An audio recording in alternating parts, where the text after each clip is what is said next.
翻车了，装了这么多户，差点就翻车了。如果你家想装这种异形的长形地漏，一定是在改水电前和师傅就要交代好了，让师傅根据你这个地漏的宽度来定排水的位置。咱们现在把长形地漏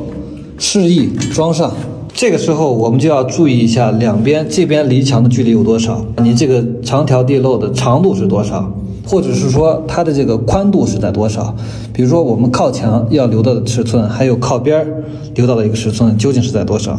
这样装出来的地漏，它的距离左右两边的距离才不会翻车。第二呢，安装这种入墙式的水龙头，千万不要让师傅随意发挥。这里边有一个说明书，说明书就会准确的告诉你它的安装尺寸，包括它开槽开多大的槽。同样，这个也是改水电前就要完成的事情，就要把它嵌到你的墙体里边，把水管预埋好了。第三，安装中央空调，风管机你得需要有一个下水的坡度，所以说在改水电之前的第一步是先装中央空调，装完中央空调再去改水电，水管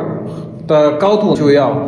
高于中央空调最低的排水位置，因为中央空调的内基还有中央空调的排水管，这个才关系到你家整体防高的高度是多少，或者是说局部吊顶的最高高度是多少。